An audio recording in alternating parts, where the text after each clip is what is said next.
بسم اللہ الرحمن الرحیم۔ السلام علیکم ناظرین گرامی، ایک بادشاہ راستہ بھٹک کر کسی ویرانے میں پہنچ گیا۔ وہاں جھونپڑی تھی۔ اس جھونپڑی میں رہنے والے شخص نے بادشاہ کی بڑی خدمت کی۔ وہ غریب جانتا بھی نہیں تھا کہ یہ بادشاہ ہے۔ مسافر سمجھ کر خدمت کی۔ بادشاہ بہت خوش ہوا۔ جب جانے لگا تو اس نے اپنی انگلی سے انگوٹھی اتاری اور کہا، تم مجھے نہیں جانتے ہو کہ میں بادشاہ ہوں۔ یہ انگوٹھی اپنے پاس رکھو۔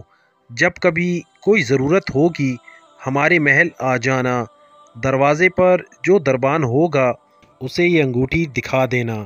ہم کسی بھی حالت میں ہوں گے وہ ہم سے ملاقات کرا دے گا۔ بادشاہ چلا گیا۔ کچھ دن کے بعد اسے کوئی ضرورت پیش آئی تو وہ دیہاتی بڑے میاں محل کے دروازے پر پہنچے۔ کہا، بادشاہ سے ملنا ہے۔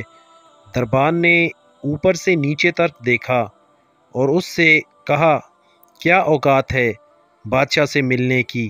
کہنے لگا، نہیں مل سکتے، مفلس اور قلاش آدمی ہے۔ اس دیہاتی شخص نے پھر وہ انگوٹھی دکھائی۔ اب جو دربان نے دیکھا تو آنکھیں پھٹی کی پھٹی رہ گئیں۔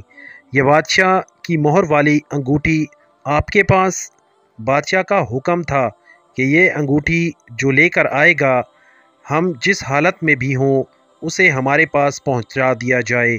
چنانچہ دربان اسے ساتھ لے کر بادشاہ کے خاص کمرے تک گیا۔ دروازہ کھلا ہوا تھا۔ اندر داخل ہوئے۔ اب یہ جو شخص وہاں چل کر آیا تھا اس کی نظر پڑی کہ بادشاہ نماز میں مشغول ہے۔ پھر اس نے دعا کے لیے اپنے ہاتھ اٹھائے۔ اس کی نظر پڑی تو وہ وہیں سے واپس ہو گیا اور محل کے باہر جانے لگا۔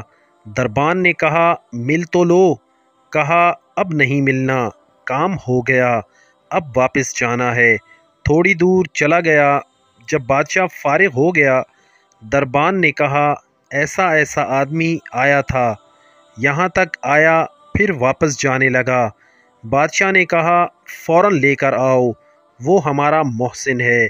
واپس لایا گیا۔ بادشاہ نے کہا، آئے ہو تو ملے ہوتے، ایسے کیسے چلے گئے؟ اس نے کہا کہ بادشاہ سلامت، اصل بات یہ ہے کہ آپ نے کہا تھا کہ کوئی ضرورت پیش آئے تو آ جانا، ہم ضرورت پوری کر دیں گے۔ مجھے ضرورت پیش آئی تھی، میں آیا اور آ کر دیکھا کہ آپ بھی کسی سے مانگ رہے ہیں، تو میرے دل میں خیال آیا کہ بادشاہ جس سے مانگ رہا ہے کیوں نہ میں بھی اسی سے مانگ لوں۔ یہ ہے وہ چیز کہ ہم جب کبھی کوئی ضرورت ہو، بڑی ہو یا چھوٹی، اس کا سوال صرف اللہ پاک سے کیا جائے کہ وہی ایک در ہے جہاں مانگی ہوئی مراد ملتی ہے۔ جو چاہے سو مانگیے۔ السلام۔